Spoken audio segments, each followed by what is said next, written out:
¿verdad? Es decir, por los conquistadores. Y al mismo tiempo un proceso revolucionario para la creación de lo que vendría a ser la Constitución de los Estados Unidos. Estas colonias no estaban de acuerdo con la invasión de los ingleses, querían derrocarlo. A su vez, este proceso justamente de colonización es lo que dio, digamos, dio una pequeña ayuda o engrandeció el proceso revolucionario de los Estados Unidos. Fue así justamente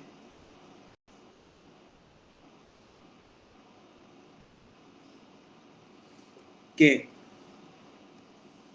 se estableció la revolución por medio de la guerra, donde Estados Unidos en las colonias unidas pelearon para primeramente quitar lo que vendría a ser el poderío británico que estaba sobre Estados Unidos y posteriormente crear su propia legislación, su propia constitución por medio de lo que vendría a ser la revolución de los Estados Unidos, ¿verdad? El golpe político, por así decirlo, de los Estados Unidos. Bien, ¿cuáles son las ideas principales que se establecieron con esta revolución? Primero que nada, y quiero que tomen en cuenta esto, ¿cuál era el sistema que estaba en auge en esa etapa, en esa época, en ese siglo? Lo que vendría a ser, lo que vendría a ser el auge era el ideal republicano. ¿Por qué? Porque ya en el derecho francés, como así en el derecho de Estados Unidos, estamos hablando siempre del derecho republicano. ¿Qué ustedes entienden por un sistema republicano? A ver si alguien me puede ayudar un poquito. A mí me gusta que interactuemos un poco porque me siento que yo hablo solo. ¿Qué ustedes entienden por un sistema republicano? Adelante Flavio y después Víctor. Aplica ahí lo que sería el inicio de la cosa pública, la res pública. Sí. En derecho romano, república se divide en dos, ¿verdad? Que significa res y publicae. Cosa del pueblo o cosa para el pueblo. Pero está bien, claro. Víctor. Bueno, ¿qué tal? Se podría hablar de un estado con separación de los poderes. Claro, así mismo. En Sí, la separación de los poderes, el voto del pueblo. O sea que exactamente. la soberanía recae en el pueblo en los sistemas republicanos. Exactamente, así mismo. Tomando en referencia a lo que dijo el compañero Flavio y Víctor, establecimos que la idea republicana es que el Estado es del pueblo y para el pueblo. Por ende, el pueblo es quien debe crear su propia reglamentación, el pueblo es quien debe elegir sus propios gobernantes. El pueblo para el pueblo, por eso se dice. Entonces, esa ideal constitución de una república en el Estado recae que toda responsabilidad no recae en una persona o en un ente, en una institución, en un organismo, recae directamente sobre el pueblo. Y si el pueblo elige mal, tiene una mala organización. Si elige bien, tiene una buena organización. Bien, de ahí volvamos nuevamente a lo que es primeramente, la declaración de la independencia de los Estados Unidos posterior a la guerra, ¿verdad? Donde se estableció justamente, primero que nada, la independencia y soberanía del Estado británico. Entonces, posguerra ya, o sea, post. Posteriormente, se estableció una alianza de las colonias. Y de ahí en más, fecha exacta, no lo quiero decir porque la verdad que no quiero mentirle, pero es 1700, si no es 87, es 67 o 77, pero por ahí. Pueden buscar nomás eso. Se estableció lo que es la Constitución 1776, pues la Constitución de los Estados Unidos, ¿verdad? Y lo que deben resaltar de esta Constitución de los Estados Unidos es algo muy esencial. La Constitución de los Estados Unidos, aunque ustedes no lo crean, nunca fue modificado. Nunca. Desde su creación hasta hoy en día, nunca fue modificado. Y para serlos precisos, la voy a buscar un poquito acá, tiene 7 artículos originales en su Constitución. 7 artículos. A ver. Tiene un preámbulo, que son los 7 artículos, y algunas enmiendas constitucionales, que son hasta el 27. Pero imagínense tener solamente 7 artículos de tu Constitución, donde te establece la soberanía, la creación de los poderes del Estado, o sea, cómo se va a conformar el Estado, la conformación del Estado, el derecho de cada persona y el derecho que se tiene ante el juzgamiento. Solamente eso. Sofía. Sí, profe, te quería nomás comentar, tipo lo que yo estuve estudiando esta tarde, que creo Sí. que la fecha en la que se creó la Constitución fue 1787. Eso es lo que yo tengo anotado. Y Genial, que por eso no... Sí, adelante, seguimos. estableció una república federal con división de poderes y una carta de derechos que protege las libertades fundamentales. Así mismo. A ver, para estar claro. Excelente, Sofía, excelente. Exactamente es lo que estableció la Constitución Nacional. No sé si alguien más levantó. Bueno, eso es lo que estableció la Constitución de los Estados Unidos, ¿verdad? Primeramente, una creación de la división de los estados, por eso le dije, estableció un estado, o sea, cómo debe conformarse su estado, cómo estaba diferenciado o separado los poderes, y además la declaración de los derechos de cada uno de los ciudadanos de este estado. Bien. Permiso acá.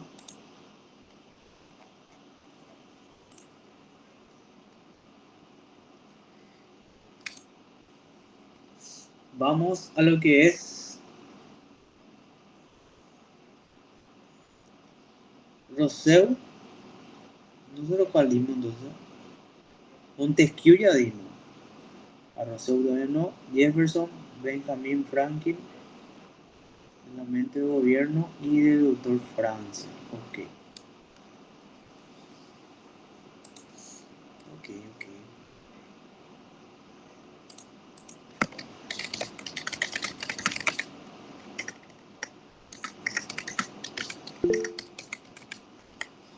Bien, por lo que veo acá, su compañera, adelante Victoria, me habla un poquito de lo que son los comentaristas doctrinarios de la Constitución, como Rousseau, Montesquieu y Jefferson, y Benjamin Franklin, ¿verdad? Sí, Victoria, ¿me quiere decir algo? Más o menos en la primera unidad de nuestro programa habla de una constitución racional normativa y dentro de esa racional normativa se habla de una característica que es de la soberanía de la constitución despersonalizada. Y eso significa que la norma fundamental no depende de otra superior, ¿verdad? Brague, esa última parte es lo que no te entendí bien. Dentro de su programa habla en la primera unidad. De clases de constitución y una de ellas es racional normativa. Sí, Y dentro de sus características habla de la soberanía en la constitución despersonalizada. Y eso significa que la norma no depende de otra superior. claro, O, así mismo. ¿Por qué? Porque si tu constitución nacional es aquella en la cual se forma una nación, ¿cómo puede existir una norma por encima de eso? pero ¿por qué dice despersonalizada? Porque no se personaliza, o sea, te voy a aplicar palabras turbias para no decirlo de mala manera también. Víctor, no sé si querés decir algo.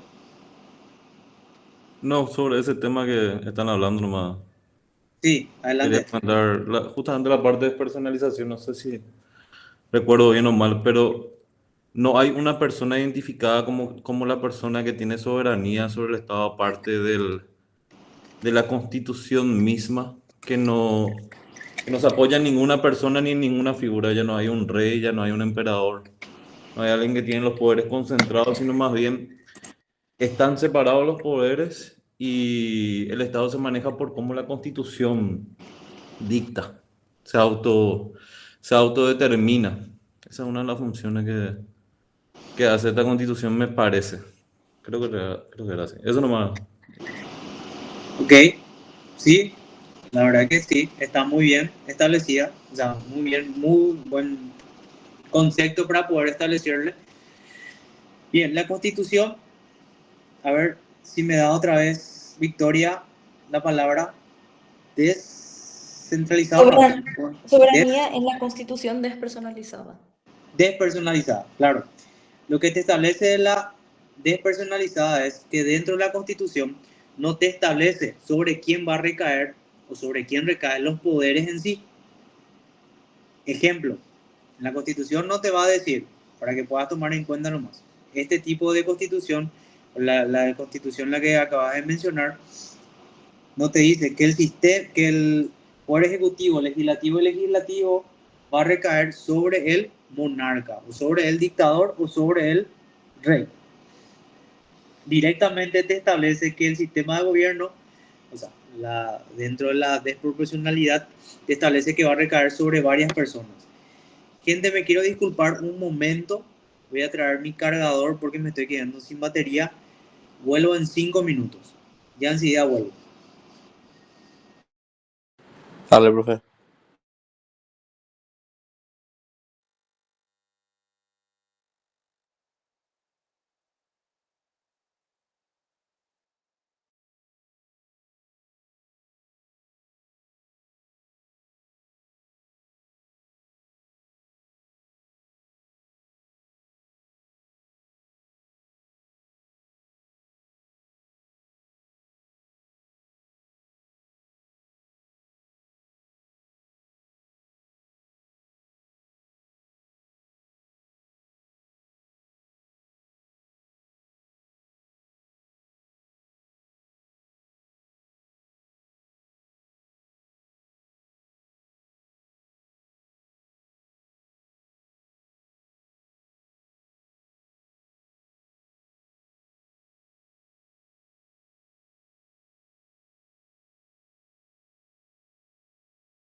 Bueno, traté de poner como pude.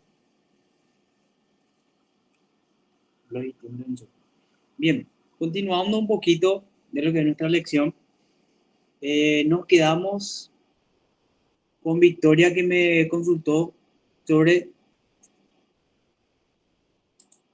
el tema del sistema,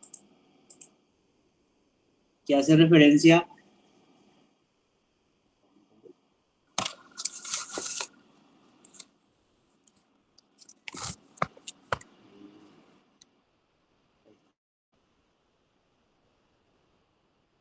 al sistema constitucional, ¿verdad? Que hace referencia justamente ese sistema constitucional que hace de lo que estaba hablando Victoria. Lo que te establece es que no se centra en un solo poder, sino en varios.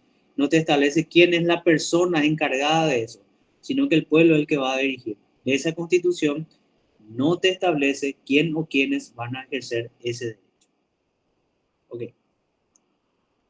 Volviendo a lo que es nuestro pequeño repaso, hablamos de los grandes ilustres en cuanto a referencia de la Constitución y aplicación de qué, aplicación de lo que vendría a ser como los grandes pensadores aplicaban del sistema de una Constitución nacional. ¿Por qué? Primero vamos a lo que es a los tres grandes: John Locke, Montesquieu, Rousseau. Iniciando por el primero. ¿Quién era John Locke? John Locke establecía primeramente un sistema de gobierno republicano. Y es lo que es ese sistema de gobierno republicano lo que hoy en día nosotros utilizamos. ¿Por qué? ¿Cómo está constituido nuestro Paraguay? ¿Cómo se llama en realidad Paraguay? República del Paraguay. El sistema de gobierno utilizado por nuestra Constitución entonces sería la República. Puesto que John Locke, ¿qué es lo que creía o establecía? Él decía que si no existe el consentimiento de los gobernados, porque él daba una diferencia entre gobernantes y gobernados. Gobernantes eran lo que era electo, los gobernados eran el pueblo quien lo elegía. Bien.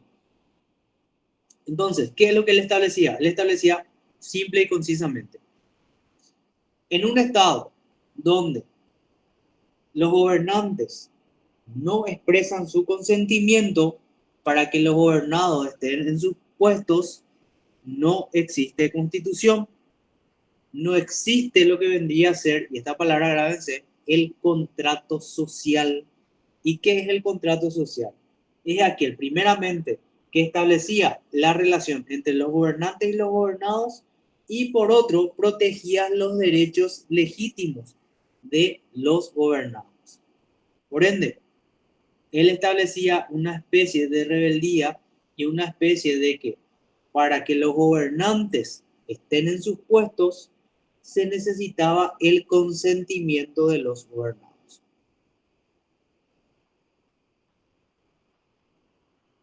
Ahora, con el segundo, Montesquieu, él estableció una forma de autoridad gubernamental, no una especie de gobierno, sino él fue el primero en establecer, como ya lo adelantamos, la separación de los poderes gubernamentales. En otras palabras, ¿qué es lo que él establecía o diferenciaba? Él diferenciaba varias opiniones. Tenía dos, ¿verdad? Dos tipos. La segunda es la que nos interesa más, puesto que él establecía que dentro de un gobierno, dentro de un estado, dentro de una constitución o la constitución de un estado, debía necesariamente estar separado tres poderes: legislativo, ejecutivo y judicial, donde establecía que el legislativo debía corresponder siempre a un congreso o a un parlamento. El ejecutivo debía de recaer sobre un jefe de Estado, un soberano o una persona que administra el Estado. Y el tercero decía que era el poder judicial, que debía de estar encargado del sistema judicial de gobierno. Entonces, entre los objetivos principales de Montesquieu con relación al sistema constitucional, él establecía unas ideas de controles entre los poderes. ¿Entienden? No hacía que un poder tenga más que otro. Es decir, el ejecutivo, por ejemplo, no podía crear normas. El legislativo no podría ejercer el gobierno. Y el judicial no podría crear normas, por así decirlo. Y ninguno de ellos también podían ejecutar. Ese era el objetivo y el sistema gubernamental de la separación de poderes que Montesquieu, por así decirlo, establecía que debía de estar en una constitución. Los estados o los poderes deben estar separados y cada uno de ellos deben tener un control. ¿Para qué? Para que el control del Estado no se centre en una persona. El último de todos, hablamos con el vendía de Rousseau. ¿Y qué habla o cuál es la idea principal de Rousseau sobre el tema de la Constitución? Él establecía que un Estado debía ser democrático. ¿Qué significa democrático? Que el pueblo debía de elegir a sus gobernantes. Él no optaba por lo que vendría a ser una enunciación, no me viene la palabra, pero lo que él nos establecía es que no porque tener mucha plata vos tenés que estar en uno de los poderes, sino que él estableció y fue más allá de lo que estableció John Locke con referencia al contrato social y estableció varias determinantes con relación a lo que vendría a ser que el ciudadano es quien debe elegir a la persona quien va a gobernar el Estado. Perdón, me termino. Ok. Bien, ahora ya nos centramos más, según los puntos, a nuestra actualidad.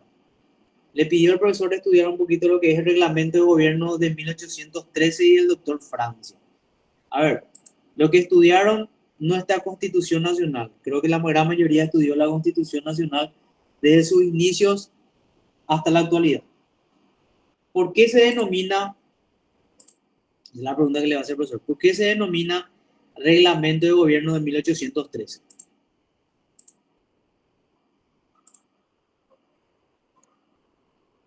¿Qué pasó en 1813? ¿Qué pasó en 1811? Nos independizamos, ¿cierto? Bien, a raíz de la independencia, entonces se creó una forma de gobierno. Es decir, suprimimos toda reforma establecida por los españoles y creamos lo que vendría a ser nuestra primera forma como Estado paraguayo independiente. Y en aquella época no se hablaba todavía de la Constitución. Sí llegaba referencias de Montesquieu, de Rousseau, de las libertades de las personas, entre otras cosas, ¿verdad? Pero también hablaba justamente este reglamento de gobierno de 1813, es, o podemos decir, que es una de las primeras constituciones de nuestra querida nación, donde se estableció que el poder debía recaer sobre dos cónsules, ¿cierto? Esta constitución del nuevo gobierno, que es denominado Reglamento de Gobierno de 1813, estableció las primeras pautas de gobierno. Es decir, quién debía ser los cónsules. En aquella época eran dos personas. Uno es el famosísimo doctor Francia y el otro creo que era Yegros, no me acuerdo bien quién. Pero la forma de gobierno que se estableció es, primero que nada, en la cabeza del Poder Ejecutivo iban a establecer dos cónsules. En esa época, doctor Francia y Creo que era Caballero. Capitán Caballero, no sé si era. Caballero, puede ser también. Yegros. Yegros. Muchas gracias por ayudar. Bien, a raíz de eso, ¿qué pasó con Paraguay? Para poder conocer un poquito de la historia. Varios países que estaban alrededor de nosotros querían crear lo que era una confederación, ¿se acuerdan? Y nos empezaban a tirar, vale, vamos a crear, vamos a crear, vamos a crear. El Paraguay se negó completamente. Fue ahí que recién en el Congreso de 1813, Paraguay por fin se proclama como una república. Ahí es donde se realiza la asamblea y se crea lo que vendría a ser el reglamento de gobierno de 1813. Ya crea sistema de gobierno republicano. ¿Quiénes van a manejar? Los cónsules, ¿no es cierto?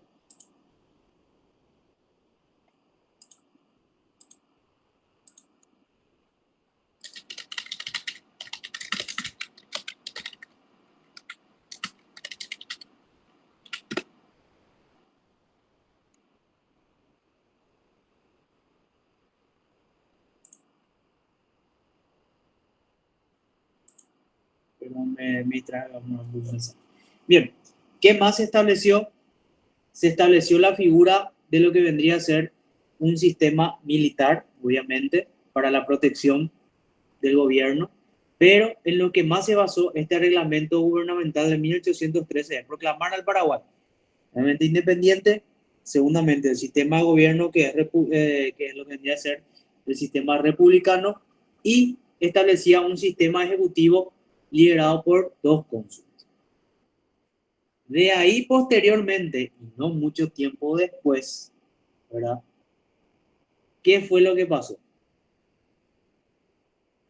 ¿Qué pasó posteriormente? El doctor Francia quedó como un único gobernante, ¿no es cierto? El cual se proclamó en aquel momento dictador, dos veces se llamó como dictador. El primero, ¿cómo se denominó? A ver si lo que estudiaron, dictador. Temporal. Flavio, Víctor, Dictador temporal. temporal. ¿Cuánto iba a durar su periodo supuestamente?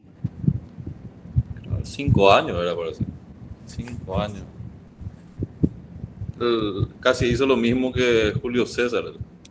Siguió mucho ese camino. Primero se autodeclaró dictador temporal y después dictador perpetuo.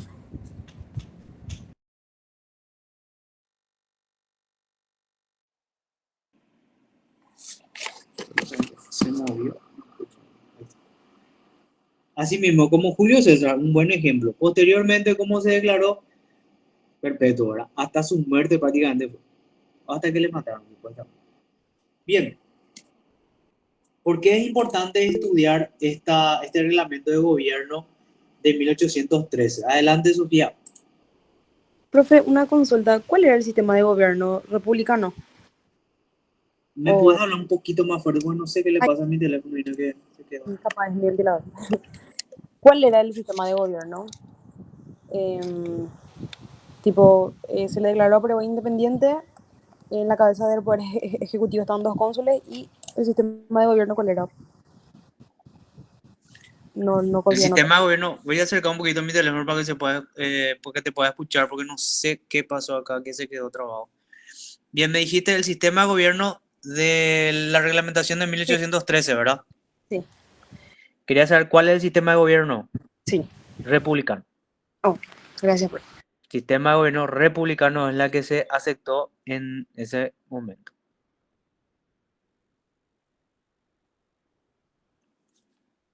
Bien.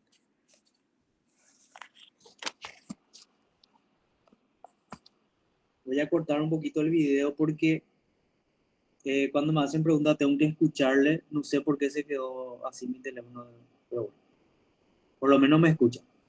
Ok. El reglamento de gobierno de 1813, para poder seguir con esto, ¿por qué es importante? Porque fue la primera redacción que se estableció como un sistema que el Paraguay debía de adoptar, nuestro sistema de gobierno. ¿Podría decirse como una constitución? Sí, podría decirse como la primera constitución, puesto que, como la aclaré Sofi, se estableció el sistema de gobierno, quiénes iban a estar dentro del sistema, o sea, por quiénes se iba a realizar el poder ejecutivo, si existía el poder legislativo y judicial. Posterior de eso, no pasó ni siquiera mucho tiempo, fueron meses, porque en 1814, en el Congreso de 1814, fue proclamado dictador supremo, ¿quién? El doctor Franco, con las mismas condiciones y establecido en lo que fue el reglamento del 2013. La única diferencia es que ya no estaba encargado el poder ejecutivo sobre los cónsules, sino sobre una sola persona por un tiempo indefinido, que se llamó primeramente por un tiempo definido, como hablaba un Víctor Flavio, de 5 años. Posteriormente se convirtió en lo que es una dictadura perpetua. ¿Y qué hizo Francia durante toda esa época? En algunos casos la exilió a los perros, a algunos le mandó matar, otros le hizo casarse con su hija, nieta, lo que fuera.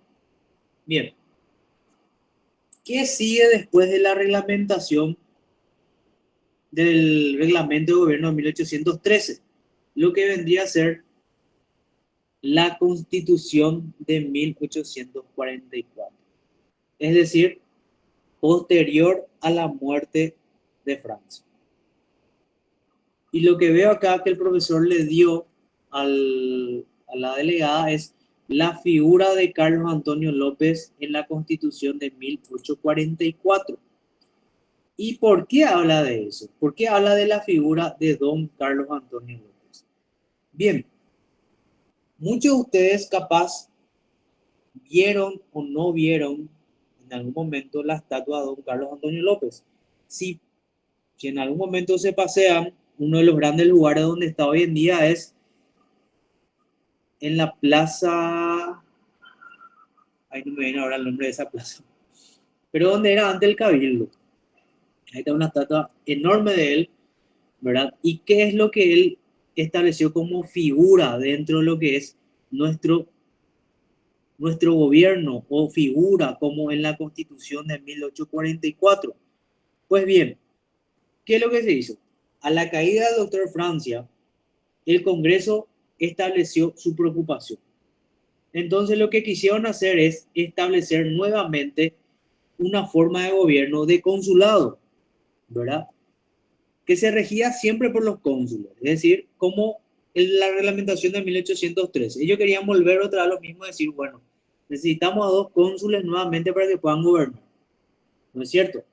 En ese momento se había decidido en ese congreso, antes de la Constitución de 1844, en los congresos de 1840 para arriba, se estableció que debía ser los grandes ilustres de la época, que era don Carlos Antonio López y la ciudad Mariano Roca Alonso. ¿No? Don Mariano Roca Alonso. Bien, durante ese gobierno, ¿qué es lo que se estuvo estableciendo? Don Carlos Antonio López estableció que debía de conformarse la primera Constitución Nacional del Estado de Paraguay. Entonces, se restablece el consulado en esa época, 1841, en el Congreso de 1841, para el progreso final a la Constitución de 1844.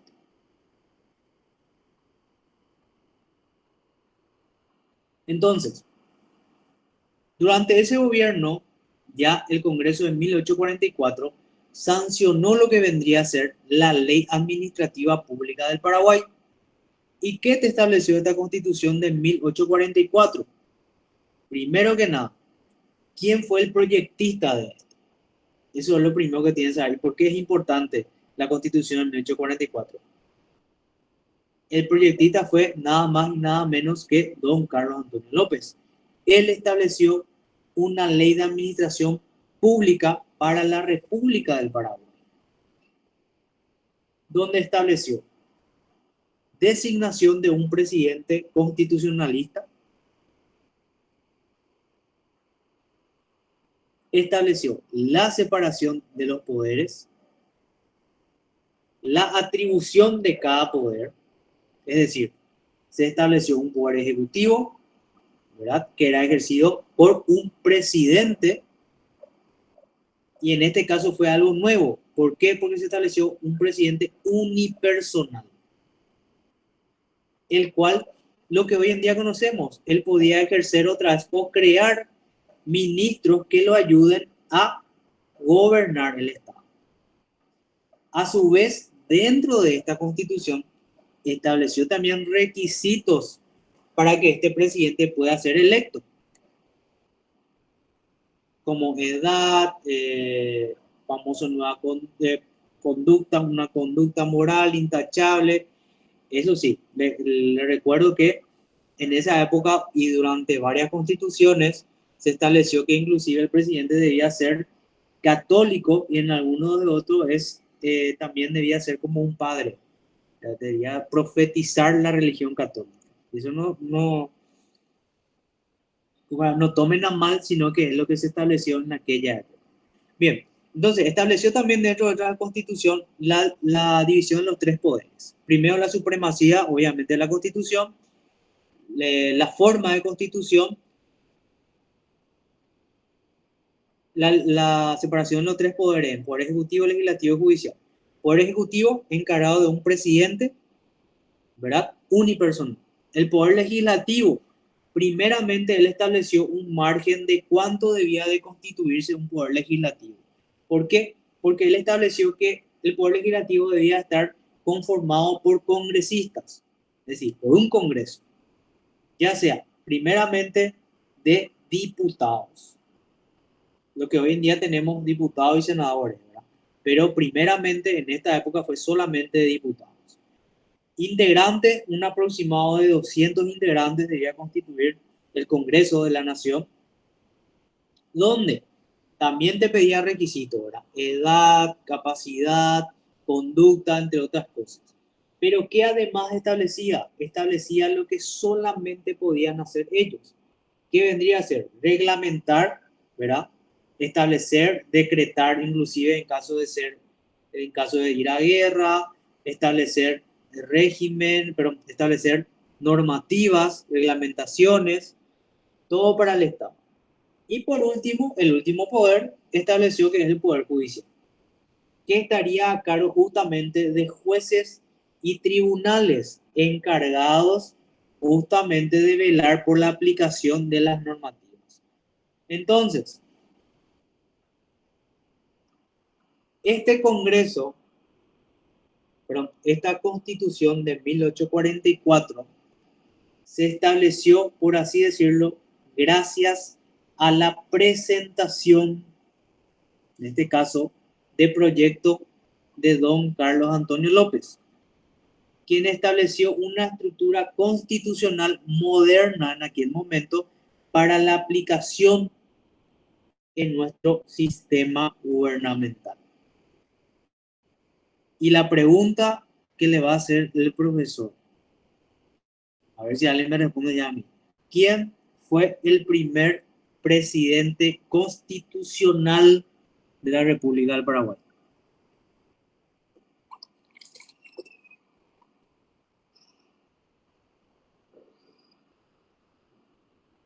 Carlos Antonio López. Ahí me voy a acercar. No sé quién habló. ¿Quién habló?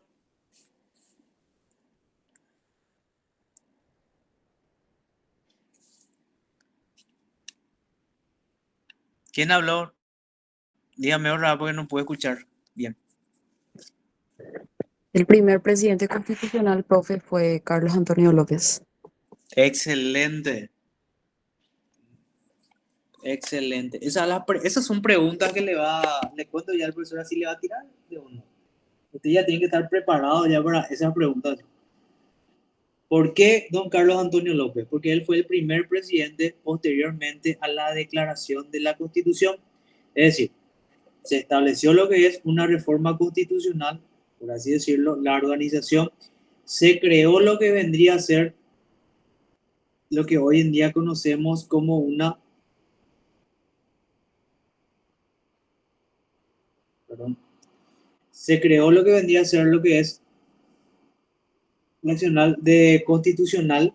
¿Para qué? Para que pueda posteriormente fuera sancionado en 1844 y designado como primer presidente de la República del Paraguay a don Carlos Antonio López. Bien. Nos vamos al siguiente. La Constitución de 1870 y el Tratado de la Triple Alianza, ¿verdad? De 1865. Bien. ¿A qué hacemos referencia con la Constitución de 1870 y por qué es importante también eso? Posterior a la guerra de la Triple Alianza, donde prácticamente Paraguay, digamos, fuimos casi aniquilados por los brasileños, argentinos y uruguayos, se estableció un nuevo régimen. Se debía establecer un nuevo régimen y gracias a la ayuda de justamente los brasileros, argentinos y uruguayos, se estableció una nueva Carta Orgánica en 1870, donde no se reestructuró en sí toda la estructura establecida por la Constitución de 1844, sino más bien que lo que se establecieron fueron los periodos de cada uno de ellos. ¿Por qué? Porque de igual forma a la de 1844 los poderes estaban distribuidos. Es decir, había separación de poderes. Había también requisitos para adquirir en cada uno de ellos. Pero ¿qué se implementó? La duración del gobierno de cada uno de ellos. ¿Por qué? Porque para el Poder Ejecutivo, es decir, para el presidente de la República, debía de durar 4 años. Y esta palabra nunca se utilizó. Sin reelección. Es la primera vez que se escuchó. Entonces, ¿cuál es la diferencia en la Constitución, la primera Constitución de 1844 con la Constitución de 1870? Se abolió la palabra de reelección. Ya no existía. Pero ¿qué pasa? Sin que haya existido un intervalo de 2 periodos de decir. Es decir, si yo soy presidente de acá, duro 4 años, tengo que esperar 2 periodos para volver a ser reelecto. En nuestro caso, ya en la Constitución de 1992, no existe ya la reelección, ya fue abolida completamente, porque justamente vinimos de una reelección y reelección de nuestro antiguo gobernante. Bien. ¿Qué hacía también con referencia al Poder Legislativo? ¿Qué cambios fue lo que se implementó en el Poder Legislativo? Ya no fue establecido por una Cámara. ¿Se acuerdan que en 1844 había una sola Cámara que era de diputados? En este caso, el Congreso, o el Poder Legislativo, fue establecido por 2 cámaras. Cámara de Diputados y Cámara de Senadores. Otro cambio que se hizo dentro del Poder Judicial es que se estableció un Tribunal Superior Judicial, o lo que hoy en día conocemos Suprema Corte Suprema de Justicia, que el mismo establecía debía estar compuesto por 3 miembros importantes, que serían hoy en día los ministros, y los juzgados concernientes o inferiores de ellos.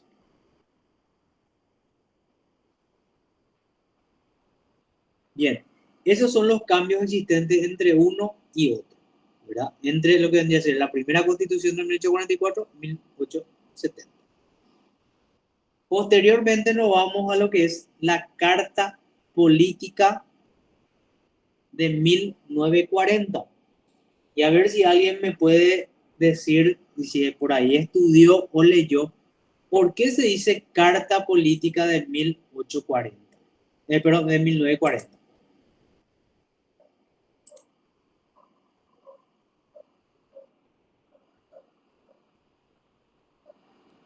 Nadie se anima. Flavio. Yo recuerdo vagamente una pequeña cita nada más que el profesor destacó que decía que subordinarse de repente al poder de otra nación sería como simplemente cambiar de yugo o de cadenas, creo que decía una parte de la carta política. No sé si estoy errado.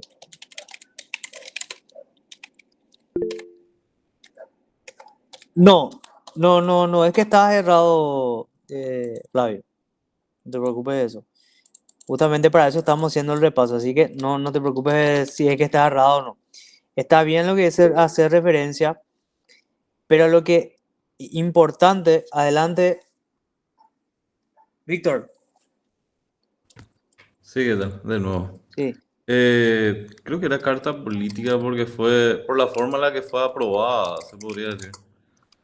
Después del golpe que se le hizo a Franco, se tenía que haber llamado a una convención nacional como dictaba la anterior constitución. Esa fue la intención, supuestamente al final se redactó de manera casi privada esta constitución. Se aprobó por ley, por decreto ley, y después se puso a consideración del pueblo a través de un plebiscito nomás ya. Era el Mariscal Estigarribia, creo que. ahí dijiste, Víctor, la palabra esencial de por qué se denomina carta y no constitución. Sí, Porque por ¿cómo un se dice? decreto ley, imagínense, un decreto ley, ¿qué le hace sentir a usted? Quiere decir que el presidente de la República tranquilamente puede modificar la Constitución por un simple decreto y aprobado por un plebiscito, Rodas. Cosa que en la Constitución de 1870 se establecía que sí o sí se debía realizar un sistema para la reforma de la Constitución.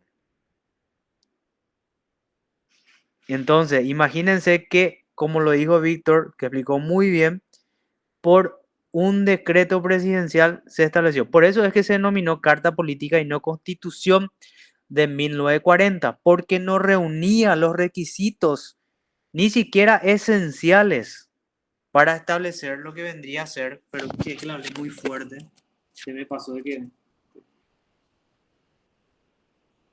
Para establecer que el mismo sea considerado como una constitución nacional.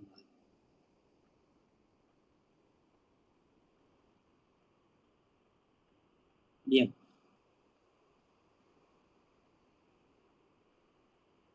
De ahí pasamos posteriormente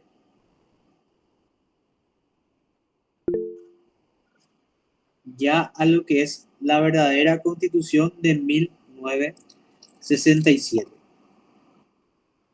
¿Por qué? Adelante, Sofía. Sí, profe, disculpa. Profe, ¿te podría pedir que expliques otra vez lo de la carta política? La verdad que no entendí.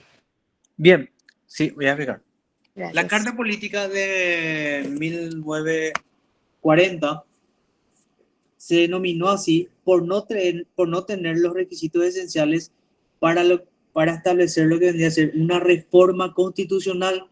¿Qué es la reforma constitucional? Cuando vos modificas tu constitución, ¿no es cierto?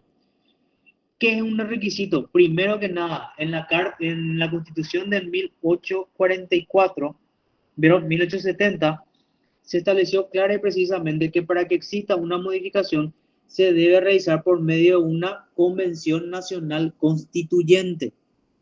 ¿Y qué ustedes entienden por convención nacional constituyente? Se debe reunir a los conocedores para poder... Adelante, Victoria. No, después más, profe. O sea, termina nomás de explicar todo y después pregunto yo. Ah, no. Pensé que iba a ganar un poco. Bien. Primeramente se debía realizar sí o sí la convención nacional constituyente. Ahí es donde se modifica, se ve qué se va a modificar la constitución, qué no. Posteriormente se pone a debate el pueblo elige con ciertas cantidades de firmas y posteriormente se procede a la reforma constitucional. ¿Qué hizo en aquel momento nuestro excelentísimo presidente, ¿verdad? Electo por sí mismo, por así decirlo?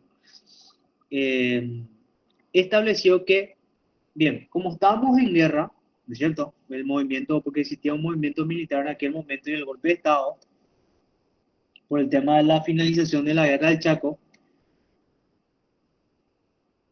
perdón, ahí está. Bien, posteriormente vendría a ser la guerra del Chaco, ¿verdad?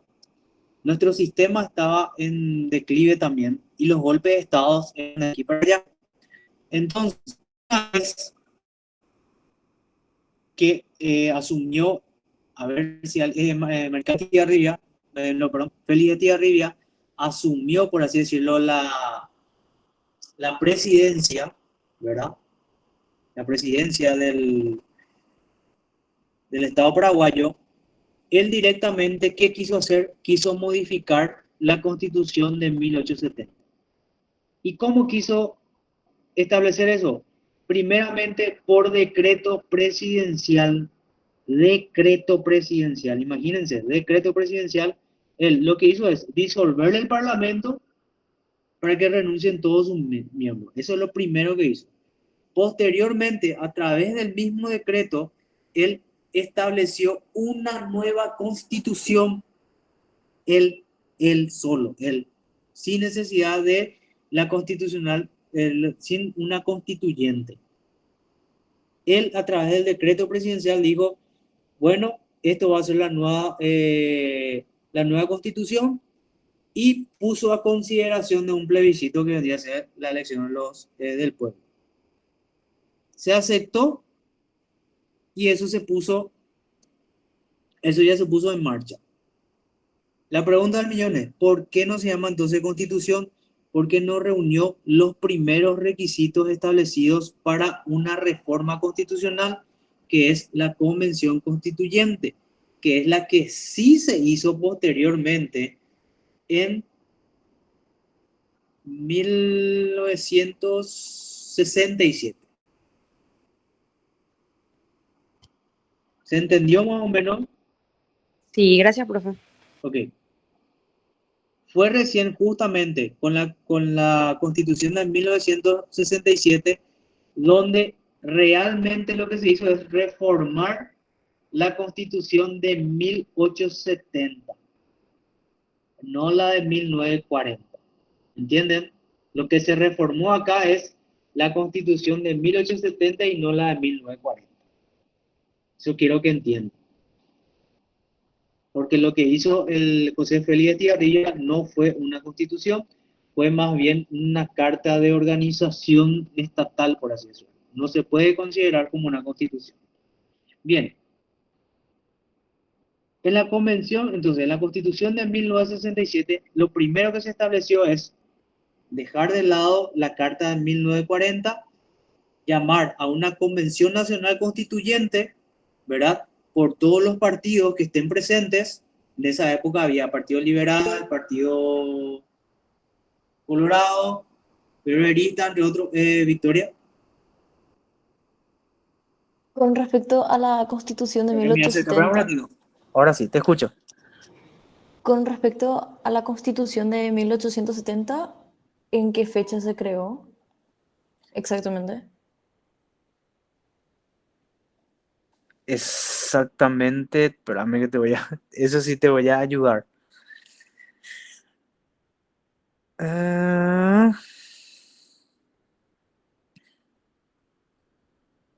1870.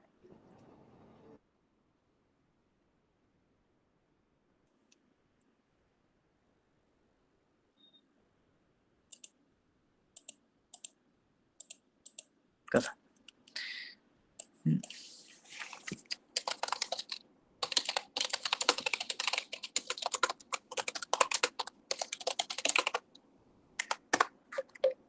Espérame, voy a buscar bien porque no quiero hacerte decir mal también.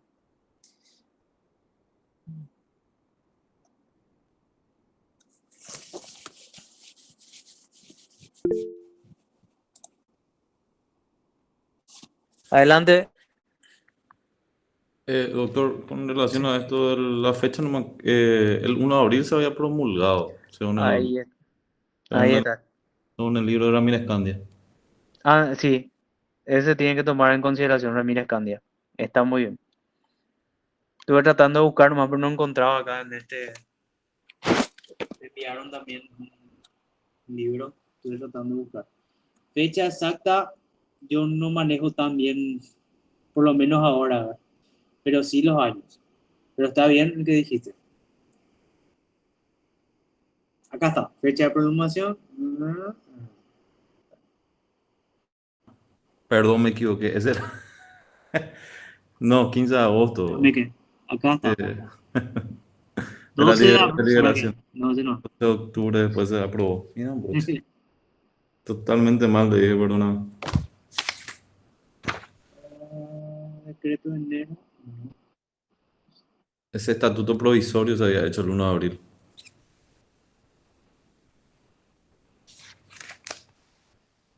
Bien, broche. En enero de 1870. Y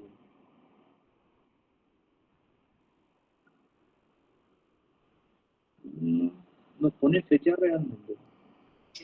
O sea, porque por ejemplo, en elección de los convencionales dice 3 de julio de 1870. Después Sí. Convención Nacional Constituyente 15 de agosto de 1870. Y después está lo que dijo Víctor, que es el Estatuto Electoral Provisorio, que es el 1 de abril, pero no cuándo se creó exactamente. En realidad O cuándo dice se que se promulgó. promulgó el 25 de noviembre de 1870.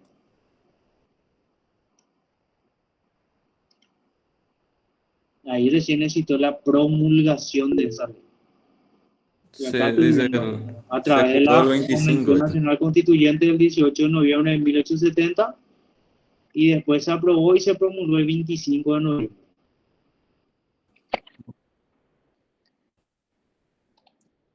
Profe, Entonces, sí, te escucho. yo encontré en el libro del doctor Linneo Ujú. que específicamente el 25 de noviembre de 1870 las convencionales juraron acatar la nueva constitución.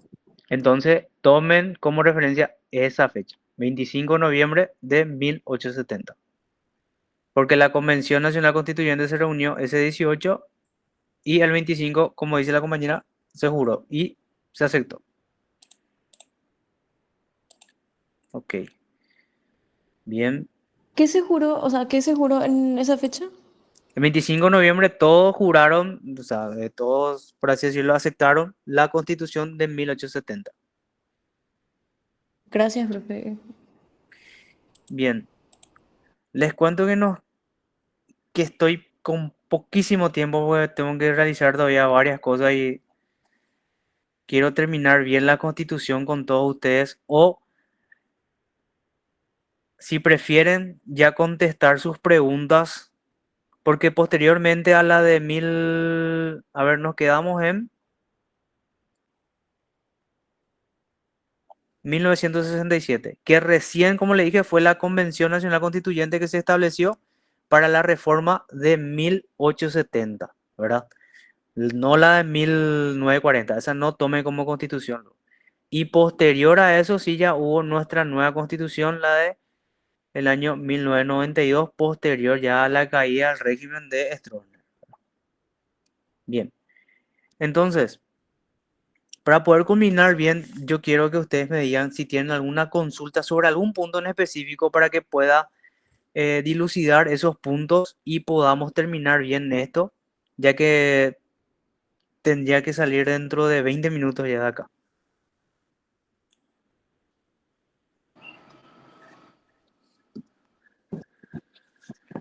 Profe, ¿podrías dar más una comparación de acción y excepción de la inconstitucionalidad y hablar así rápido de las garantías constitucionales, por favor? Sí, el primer punto que me dijiste, Acción porque y te excepción escucho de, muy bajo, pues entonces voy a... Espera un ratito. Ahora sí te escucho. Decime, acción y excepción de la inconstitucionalidad.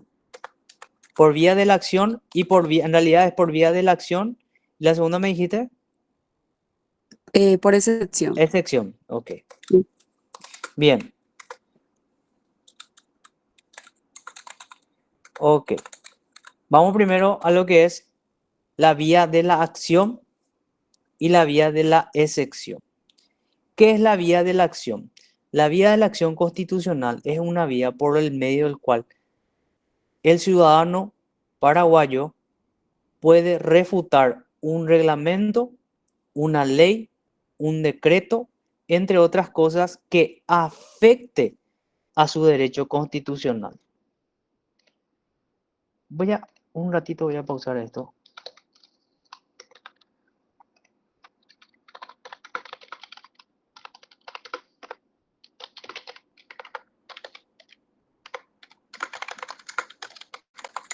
Ya me están apurando de otro lado.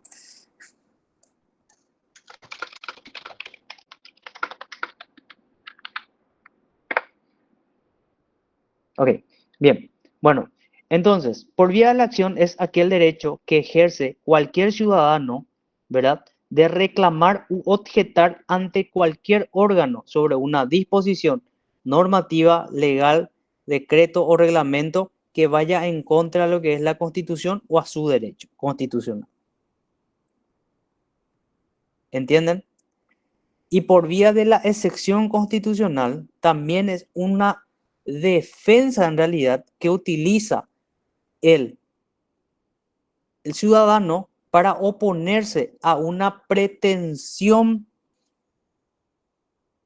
ante una pretensión del legislador. ¿Qué significa eso? Que las vías de las excepciones son más bien para establecer la facultad de aceptar o no del ciudadano. Mientras que por vía de la acción lo que se busca es que esa normativa o legislación no se ponga a disposición mía. Un ejemplo que di es el que le hablé al compañero, donde decía, ponele que él vive en Lambaré, te prohíbo a vos que vengas a Asunción. Entonces él por vía de la acción constitucional, él solicita al tribunal, ¿verdad?, a la sala constitucional, que deje totalmente sin efecto con relación a él solo, esa reglamentación municipal. En cambio, la vía de la excepción constitucional lo que te habla es el derecho a la defensa que una persona tiene de defenderse de esa reglamentación o normativa que tiene, pero ¿contra quién? Contra la misma persona que dictaminó. Es decir, yo me voy a ir directo contra el intendente municipal. ¿Entendés? Es la forma en la cual se puede derogar esa normativa sin necesidad de incurrir en la acción constitucional. Esa es la primera diferencia. O sea, la primera y gran diferencia. La segunda pregunta que era, si me podés decir otra vez. Las garantías constitucionales. Bien. Las garantías constitucionales son... ¿Querés que te cite o que te dé una explicación en sí de para qué sirve? Explicar para poder entender cada cual. Bueno. Para qué sirve. Ok.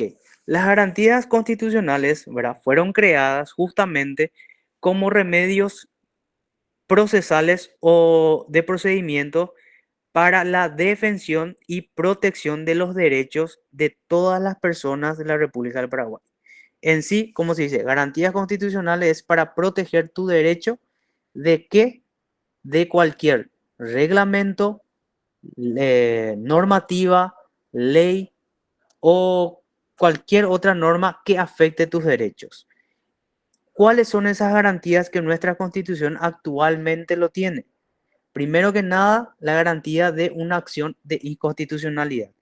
¿Qué es esa primera acción? Por medio del cual vos le solicitas a un colegiado, en este caso al tribunal, de que deje sin efecto esa resolución, esa normativa, ese reglamento que afecta a tu derecho. Un ejemplo que te puedo decir como derecho que afecta, vos estás solicitando, por así decirlo, tu jubilación y no te quieren dar. Por ley, y por una constitución, por la constitución misma, vos te tenés que jubilar. Y si no te quieren dar, vos podés atacar esa resolución que dicen que no te dan tu jubilación por medio de la acción de constitucionalidad. Es para dejar sin efecto esa resolución. En la segunda garantía constitucional para proteger tus derechos se llama el amparo. ¿Qué es el amparo en sí? Las garantías constitucionales del amparo, lo que se busca es salvaguardar de forma rápida y eficiente tu derecho.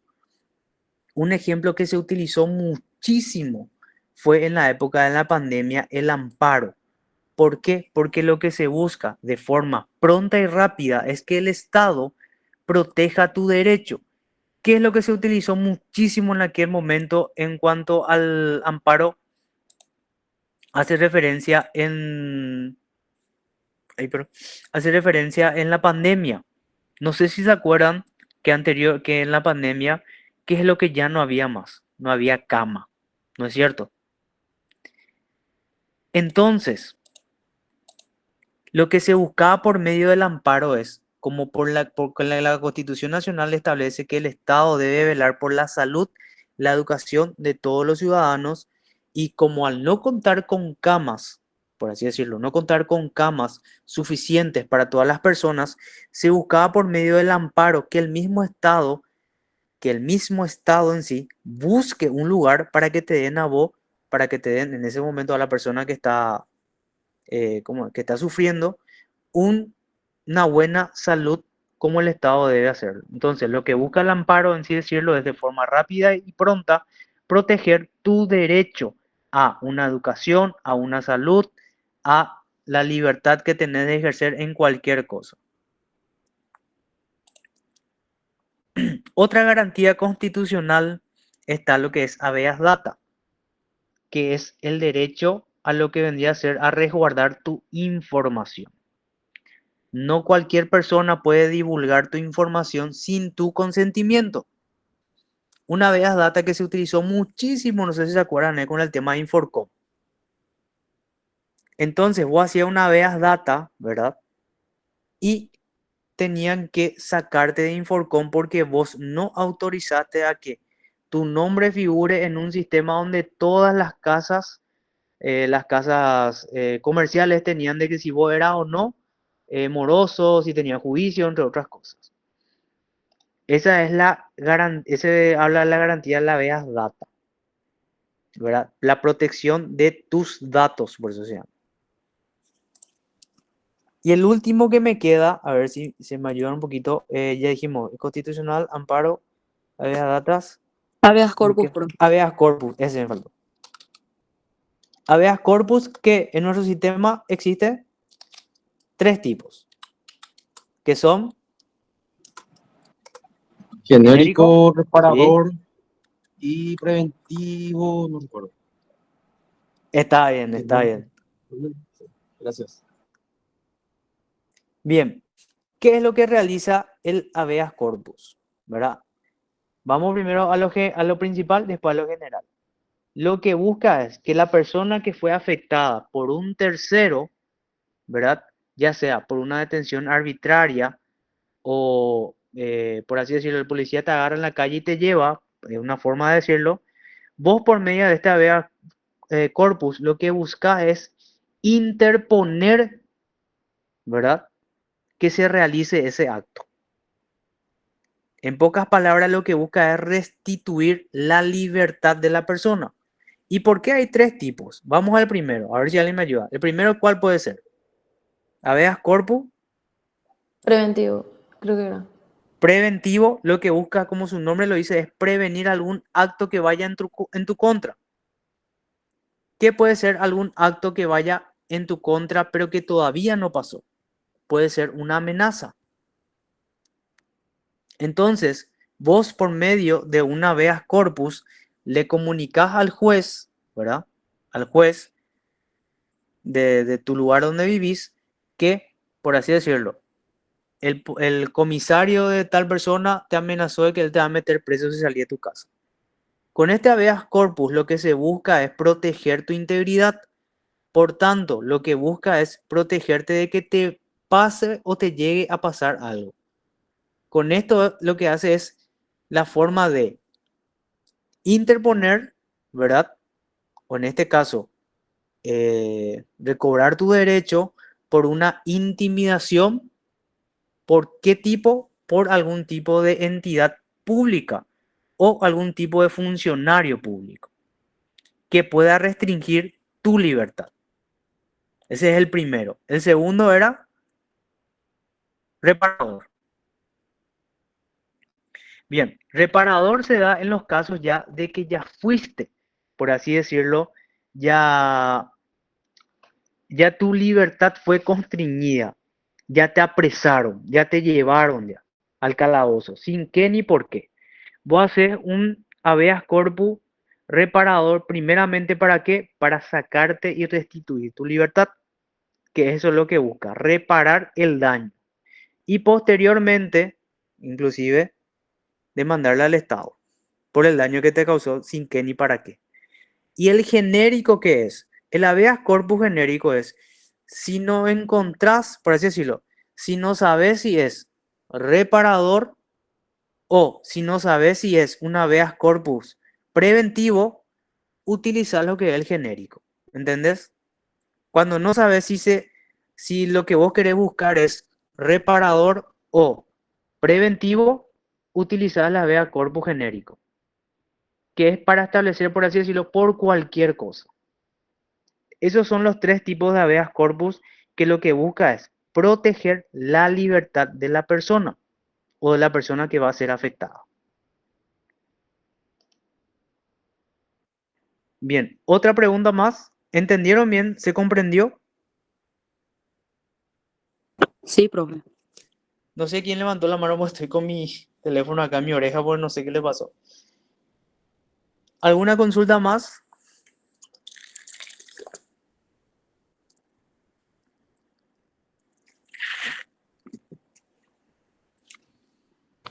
Entonces, Gracias, profe. Tenés tus compromisos también, creo que ya es sí, por suficiente. eso quería saber, si no hay ninguna consulta, podemos dejar hasta acá.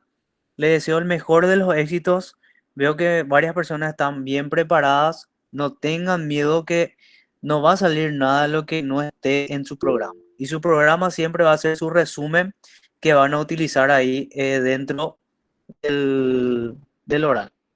A ver, no Gracias, sé si profe. Gracias, Flavio, profe. adelante. Gracias, gracias.